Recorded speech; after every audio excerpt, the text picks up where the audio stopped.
We want to turn now to America's gun violence epidemic. The leading cause of death for children and teens in America is by firearms. Senator Vance, you oppose most gun legislation that Democrats claim would curb gun violence. You oppose red flag gun laws and legislation to ban certain semi-automatic rifles, including AR-15s. So let me ask you, earlier this year, for the first time, the parents of a school shooter were convicted of involuntary manslaughter and sentenced to 10 years in prison. Do you think holding parents responsible could curb mass shootings? I'll give you 2 minutes. Yeah, well, Nora, on that particular case, I don't know the full details, but I certainly trust local law enforcement and local authorities to make those decisions. I think in some cases the answer is going to be yes, and in some cases the answer is going to be no. And the details really matter here, of course. For example, if a kid steals a gun, that's going to be different than if a parent hands over a gun knowing that their kid is potentially dangerous. But look, I want to just sort of speak as a father of 3 beautiful little kids, and our oldest is now in 2nd grade.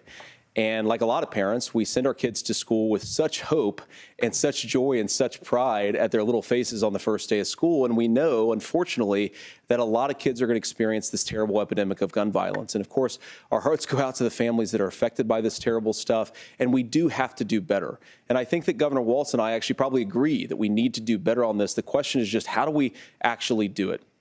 Now, here's something that really bothers me and worries me about this epidemic of violence.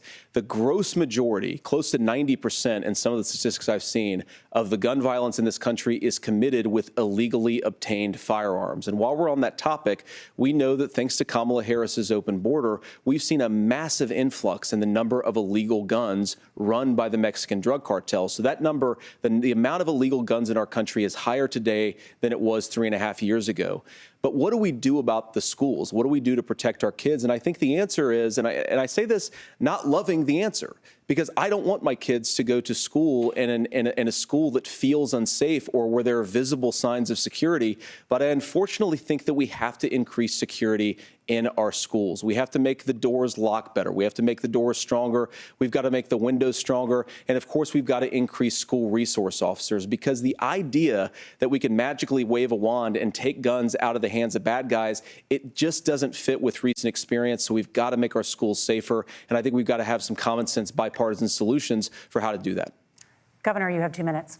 Well, I think all the parents watching tonight, this is your biggest nightmare. Look, I got a 17-year-old, and he witnessed a shooting at a community center playing volleyball. Those things don't leave you. As a member of Congress, I sat in my office surrounded by dozens of the Sandy Hook parents, and they were looking at my 7-year-old picture on the wall. Their 7-year-old were dead, and they were asking us to do something. And look, I'm a hunter. I own firearms. The vice president is. We understand that the Second Amendment is there, but our first responsibility is to our kids to figure this out. In Minnesota, we've enacted enhanced red flag laws, enhanced background checks, and we can start to get data. But here's the problem. If we really want to solve this, we've got folks that won't allow research to be even done on gun violence. And this idea that we should just live with it, and here's what I do think, that this is a good start to the conversation. I 100% believe that Senator Vance hates it when these kids, it's abhorrent and it breaks your heart. I agree with that. But that's not far enough when we know there are things that work. I've spent time in Finland and seen some Finnish schools. They don't have this happen, even though they have a high gun ownership rate in the country. There are reasonable things that we can do to make a difference. It's not infringing on your Second Amendment. And the idea to have some of these weapons out there, it just doesn't make any sense. Kamala Harris, as an attorney general, worked on this issue. She knows that it's there. No one's trying to scaremonger and say we're taking your guns, but I ask all of you out there, do you want your schools hardened to look like a fort? Is that what we have to go? When we know there's countries around the world that their children aren't practicing these types of drills.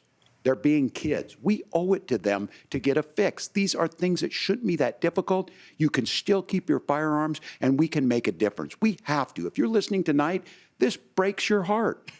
Senator. Tim, first of all, I didn't know that your 17-year-old witnessed a shooting, and I'm sorry about that, and I hope that he's doing okay. Christ have mercy. It is awful.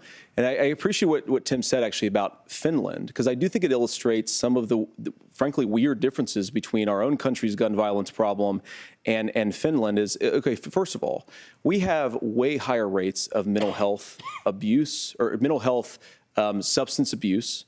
We have way higher rates of depression, way higher rates of anxiety. We unfortunately have a mental health crisis in this country that I really do think that we need to get to the root causes of, because I don't think it's the whole reason why we have such a bad gun violence problem, but I do think it's a big piece of it.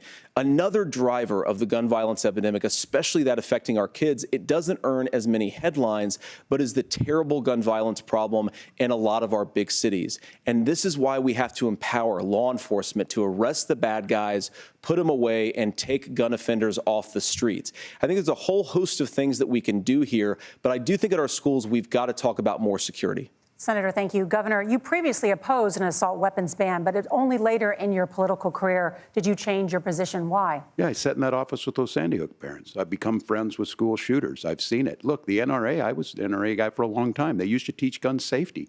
I'm of an age where my shotgun was in my car so I could pheasant hunt after football practice. That's not where we live today. And several things I want to mention on this is, talking about cities and where it's at, the number one where the most firearm deaths happen in Minnesota are rural suicides. And we have an epidemic of children getting guns and shooting themselves. And so we have, and we should look at all of the issues, making sure folks have health care and all that, but I want to be very careful. This idea of stigmatizing mental health, just because you have a mental health issue doesn't mean you're violent. And I think what we end up doing is we start looking for a scapegoat. Sometimes it just is the guns. It's just the guns, and there are things that you can do about it. But I do think that this is one, and I think this is a healthy conversation. I think there's a capacity to find solutions on this that work, protect Second Amendment, protect our children. That's our priority. Gentlemen, thank you. Margaret?